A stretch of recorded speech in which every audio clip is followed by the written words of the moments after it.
ہے، اور کوئی بڑی وجہ قتل کرنے کی نہیں ہوتی۔ اگر کوئی اپنے سر پر ٹوپی لگا لے تو اسے قتل کر دیا جاتا ہے، اگر کوئی مصطفیٰ پر درود و سلام کے نذرانے پیش کرے تو اسے قتل کر دیا جاتا ہے، اگر کوئی مسجد بنا لے تو قتل کیا جاتا ہے، اگر کوئی مدرسہ تعمیر کر لے تو اسے مقدمے میں پھنسا دیا جاتا ہے۔ تو ظلم تو آج بھی ہو رہا ہے، غیر اللہ کی عبادت تو آج بھی ہو رہی ہے، اے پروردگار برائیاں تو آج بھی ہو رہی ہے۔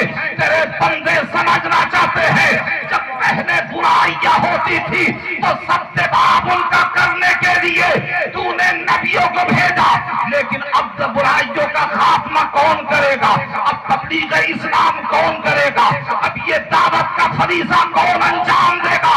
تو جب یہ سوال کیا جاتا ہے تو رب کی رحمت اعلان کرتی ہے، اے میرے بندو پریشان ہونے کی ضرورت نہیں ہے، جو کام دین موسوی کو چلانے کے لیے انبیاء سے لیا جا رہا تھا وہ کام دین محمدی کو چلانے کے لیے علماء کرام سے لیا جائے گا۔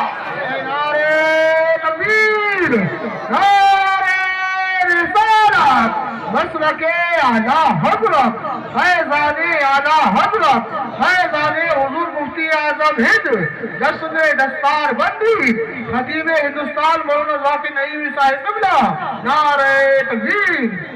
حضرات اب کوئی نبی تو نہیں آئے گا، اب کوئی رسول تو نہیں آئے گا، اس لیے کہ نبوت کا دروازہ بند ہو چکا ہے۔ اللہ نے صاف اعلان فرما دیا، اس کے رسول نے بھی اعلان فرما دیا، اور رب کی شان یہ ہے کہ لا تبدیل لکلمات اللہ، اللہ کی باتیں بدل نہیں سکتی، لا مبدل لکلمات اللہ، اللہ کی باتوں کو کوئی بدل نہیں سکتا ہے۔ قول محمد قول خدا، فرمان نہ بدلا جائے گا، بدلے گا زمانہ لاکھ مگر قرآن نہ بدلا جائے گا۔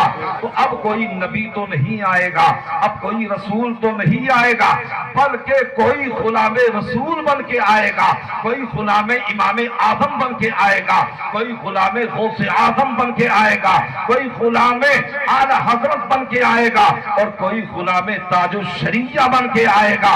عزیزان ملت اسلامیہ، مفتی عبدالسبحان صاحب قبلہ یہ ایک بہترین معلم و مدرس ہیں، اور اپنا ثانی نہیں رکھتے ہیں، یہ آپ کے بچوں کو مدرسے میں پڑھاتے ہیں۔ الحمدللہ یہ بڑی خوش نصیبی کی بات ہے کہ آپ ہی کی بستی کے رہنے والے ہیں، آپ ہی کے فرزندوں میں سے ہیں، آپ نے ان کا بچپنا بھی دیکھا ہے، آپ ان کی جوانی بھی دیکھ رہے ہیں۔ یہ الحمدللہ ان کا دامن بالکل صاف نظر آئے گا، ہر اینگل سے ہر جہت سے بالکل آپ کو صاف دامن نظر آئے گا۔ اور بڑی سعادت مندی کی بات یہ ہے ان کے والد گرامی یہاں تشریف فرما ہے، کون انہیں نہیں جانتا پورے مراد آباد کے اندر قاری انیس الرحمن صاحب قبلہ، کہ جس کے دو بیٹے عالم اور مفتی ہو، جن کی بیٹیاں عالمات ہو، تو اس کی خوش نصیبی کا اندازہ کون لگا سکتا ہے۔ اب یہ مدرسے میں یعنی مسند پر بیٹھ کر کے دین کی تعلیم آپ کے بچوں کو دیتے ہیں، قرآن کی تعلیم آپ کے بچوں کو دیتے ہیں، حدیث مصطفیٰ کی تعلیم آپ کے بچوں کو دیتے ہیں، مگر آج ہم ہیں، ہمارا نوجوان طبقہ برائیوں میں مبتلا ہے، اسے صرف فیس بک چاہیے، اسے صرف واٹس ایپ چاہیے، اسے صرف چیٹنگ کرنی آتی ہے، مگر آج ہم اپنے بچوں کو پڑھانے کے لیے تیار نہیں ہیں۔ پھر ہم شکوہ طلب ہوتے ہیں، پھر ہم یہ اعلان کرتے نظر آتے ہیں کہ ہندوستان کی سرزمین پر دوہرا رویہ اپنایا جا رہا ہے اور ہمیں سوتیلا سمجھا جا رہا ہے۔ لہذا میرے بھائیوں، ہمیں سوتیلا نہیں سمجھا جا رہا ہے۔ آج ہماری یہ نوجوان نسل اور نوجوان طبقہ ہمارا برائیوں میں پھنستا ہوا نظر آ رہا ہے، نہ تو یہ دین کی تعلیم حاصل کرنے کے لیے آمادہ ہے، نہ یہ دنیا کی تعلیم حاصل کرنے کے لیے آمادہ ہے۔ میں آپ سے پوچھنا چاہتا ہوں، ذرا مجھے یہ بتائیے کہ آپ کے محلے کے کتنے نوجوان یا کتنے